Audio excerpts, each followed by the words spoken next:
Bienvenidos a la cuarta clase sobre la Biblia. Repasemos rápidamente. La última vez vimos la historia de Israel después de los jueces. Dios ungió primero a Saúl y luego a David para ser reyes. El país se unió bajo David y comenzó a prosperar militar, política y económicamente. Se convirtió en una potencia regional. Dios prometió que un heredero de David se sentaría siempre en el trono. Esto se conoce como el pacto davídico. David es a la vez santo y pecador, sigue a Yahvé y solo le adora a él, pero sus relaciones con sus esposas, hijos y seguidores a menudo dejan mucho que desear. Salomón heredó el trono de David después de una batalla por la sucesión y continuó los proyectos de construcción de él, sobre todo el templo de Jerusalén. Después de la muerte de Salomón, el país se dividió así: al norte Israel, al sur Judá. Finalmente, tanto el reino del norte como el del sur caen y el pueblo es llevado al exilio. Esto nos lleva a los profetas. Esta diapositiva es la misma que muestra la historia de los reyes de los reinos del norte y del sur, ahora con los profetas superpuestos en los momentos en que estaban activos. A medida que la historia avanzaba, Yahvé levantó a personas para que entregaran mensajes acerca de las condiciones de la nación. Dios usó a los profetas para que dijeran sus palabras al pueblo y a los líderes. Los profetas hablaron en una época en la que la prosperidad económica disminuyó la dependencia de Dios, mientras que la creciente brecha entre los ricos y los pobres influyó en la forma de experimentar la justicia. A medida que Israel y Judá ganaban estatura en la región, se asociaron con otras naciones cuyas religiones influían e incluso amenazaban el culto a Yahvé.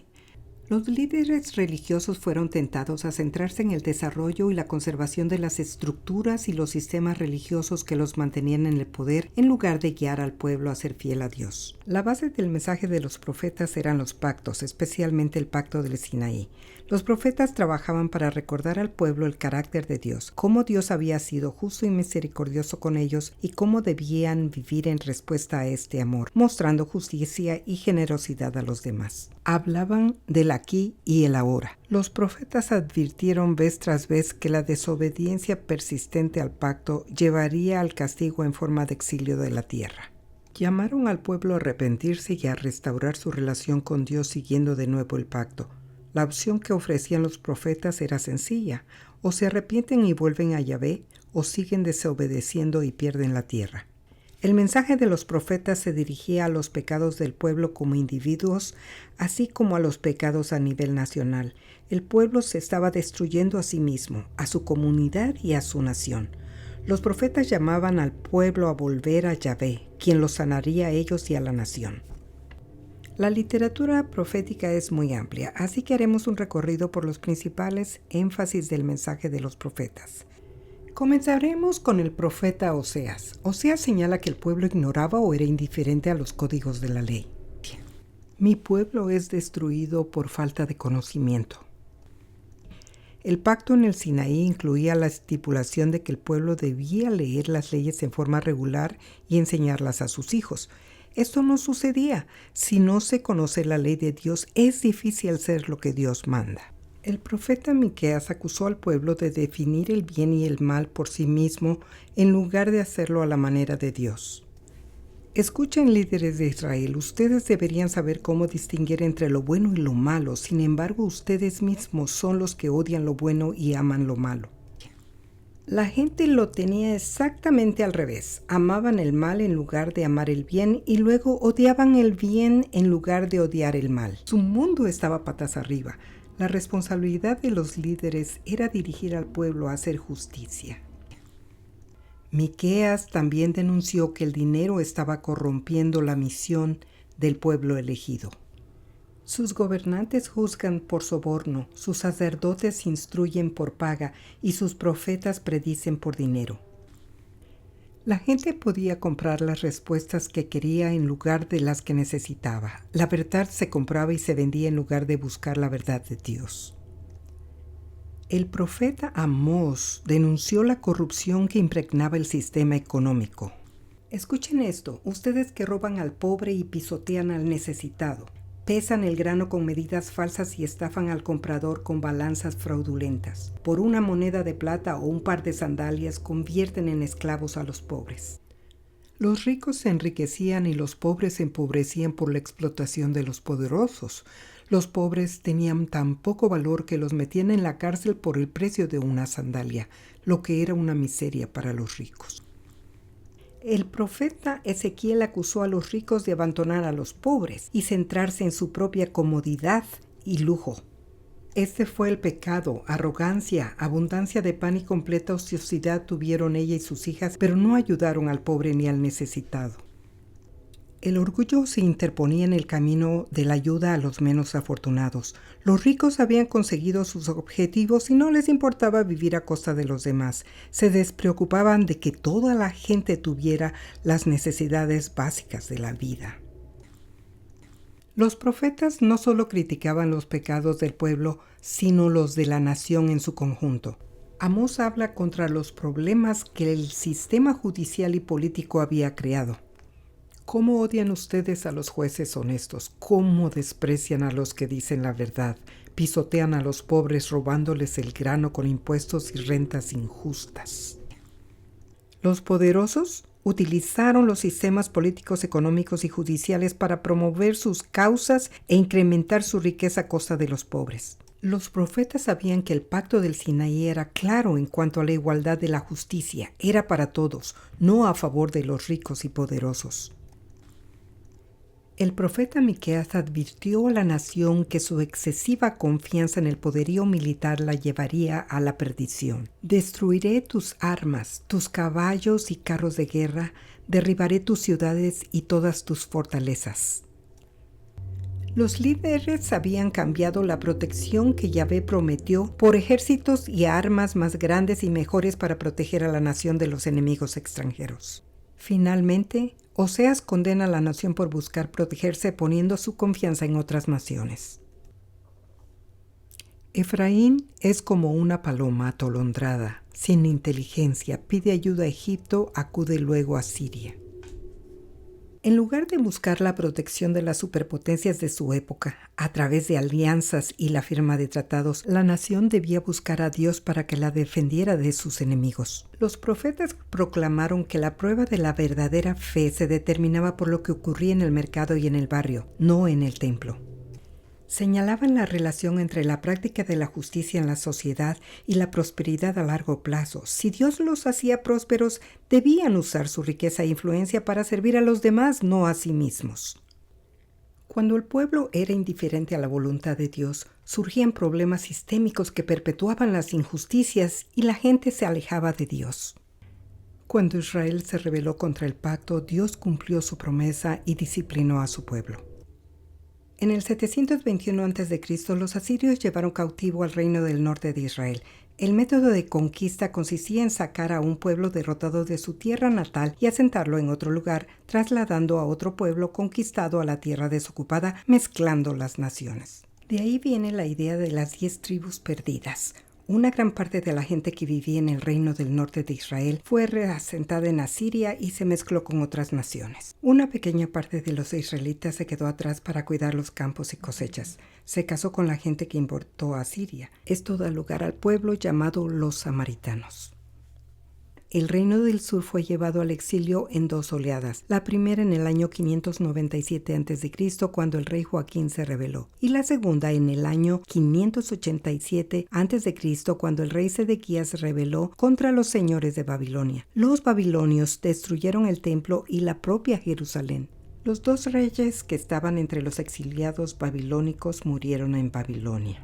Finalmente, una tercera oleada de refugiados de Jerusalén huyó a Egipto en 582 AC. En apariencia, la dinastía de David había llegado a su fin. Durante el exilio, la gente fue tratada bastante bien y los profetas les dijeron que se integraran en sus nuevas comunidades y así lo hicieron. En el exilio, el pueblo luchó con algunas preguntas difíciles. ¿Es este el fin de la nación de Israel? ¿El fin de Jerusalén? ¿El fin del templo y el fin del pacto con David? ¿Existe realmente Yahvé o debemos adorar a los dioses de Babilonia? Durante los 70 años de exilio, los profetas instaron al pueblo a aferrarse a su fe en Yahvé. El profeta Isaías dio palabras de consuelo y esperanza al pueblo judío cuando declaró que Dios estaba listo para rescatarlos. Díganle que se acabaron sus días tristes y que sus pecados están perdonados. El profeta Isaías les dio estas palabras de consuelo, y el exilio terminó cuando Ciro el Grande de Persia conquistó Babilonia y permitió a los judíos regresar a su tierra a partir del año 538 AC. El primer grupo que regresó a Jerusalén se encontró con escombros, no con la era mesiánica que creían vislumbrar. Encontraron oposición del pueblo que radicaba ahí y tuvieron que luchar por reconstruir. Comenzaron por levantar el altar, reinstalando algo del culto en Jerusalén. Reconstruyeron y rededicaron el templo en el año 515 AC. Este segundo templo era mucho menos grandioso que el de Salomón, un recordatorio de que la era mesiánica que esperaban no había llegado. Unos 60 años después del regreso del primer grupo, llegó un segundo grupo dirigido por el sacerdote Esdras. Su objetivo era enseñar la Torá y llevar al pueblo a renovar su compromiso con el pacto del Sinaí. Esdras condenó los matrimonios mixtos con mujeres gentiles y exigió que los hombres judíos se divorciaran de sus esposas gentiles y denunciaran a sus hijos. Ser judío se definía como tener una madre judía, por lo que los hijos pertenecían automáticamente a Yahvé. Un tercer grupo regresó liderado por Nehemías, que encabezó la reconstrucción de la ciudad de Jerusalén y de sus murallas. Tuvieron éxito en la reconstrucción, aunque la gente de los alrededores se opuso con disgusto. El regreso tras el exilio había comenzado con grandes esperanzas, pero terminó con una gran decepción. La experiencia judía con el exilio y el retorno los llevó a centrarse en la preservación, el estudio, la interpretación y aplicación de la Torá, los primeros 5 libros de la Biblia, Génesis a Deuteronomio. El pueblo no quería ir al exilio nunca más, así que trataron de evitar un segundo exilio siguiendo los detalles minuciosos de la ley. El énfasis en la ley también condujo al descuido de los escritos proféticos. La mayor preocupación era la pureza genética y los rituales religiosos externos, en lugar de la justicia y la misericordia que los profetas habían proclamado. La historia del Antiguo Testamento termina y la Biblia queda en silencio durante 400 años. Sin embargo, muchas cosas suceden en el judaísmo. A esta época se le llama el periodo intertestamentario. Políticamente, los griegos ascendieron al poder. Alejandro Magno conquistó gran parte del antiguo Cercano Oriente y aspiraba a conquistar todo el mundo conocido, pero murió durante esta campaña y su reino se dividió entre sus 4 generales. Israel quedó bajo el control griego. Los judíos empezaron a luchar por liberarse de los griegos y en el 165 AC estalló una revuelta dirigida por Judas Macabeo. Los judíos ganaron la semi-independencia en el 142 AC y establecieron una nueva línea de reyes. Pero los reyes no eran descendientes de David, eran descendientes de los asmoneos. A continuación, los romanos derrocaron a los griegos y en el año 63 AC, Judá se convirtió en una provincia romana. Los romanos otorgaron a Herodes el Grande el título de rey de los judíos en el año 37 AC. El pueblo estaba sumamente resentido con Herodes. Él era en realidad un descendiente de Esaú, no de Jacob, por lo que nunca debería haber ocupado el trono. Además, Herodes era más leal a Roma que a su propio pueblo y gobernó sin piedad durante 33 años. Para aumentar su popularidad, intentó ampliar el territorio de Judea y recuperar las tierras que David había ganado previamente. También autorizó nuevos proyectos de construcción con la promesa de que en el año 19 AC iba a reconstruir el templo y devolverle su antigua gloria. Herodes murió en el año 4 AC y su reino se dividió entre sus 4 hijos.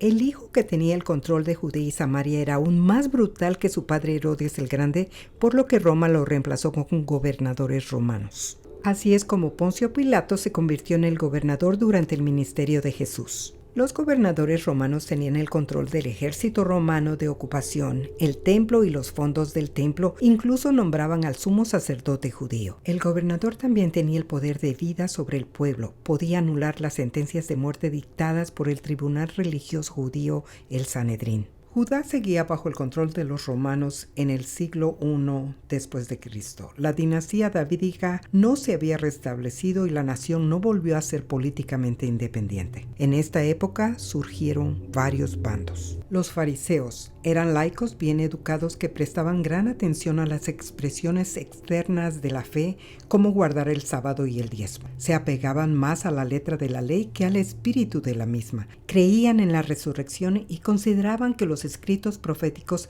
eran tan importantes como la Torá. Los saduceos pertenecían a la aristocracia y a las familias ricas de los sumos sacerdotes.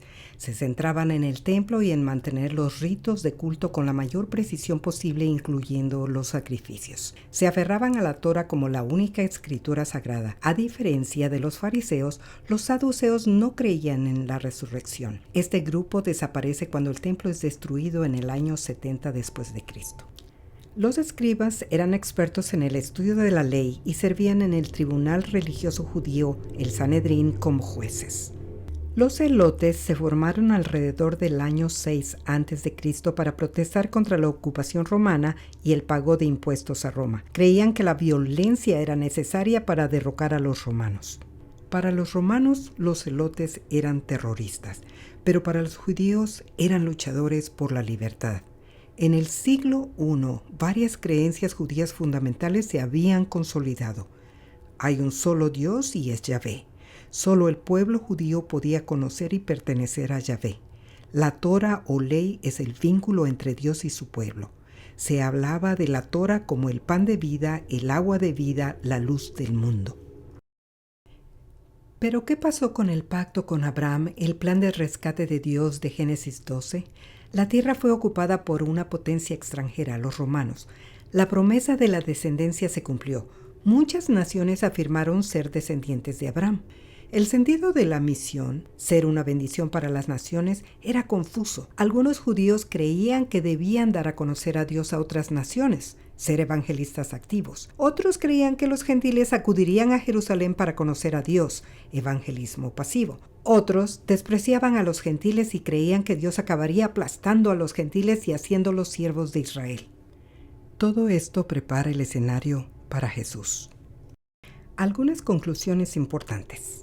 Los profetas fueron enviados por Dios para llamar al pueblo a volver a Él, a seguir el pacto del Sinaí con justicia y generosidad.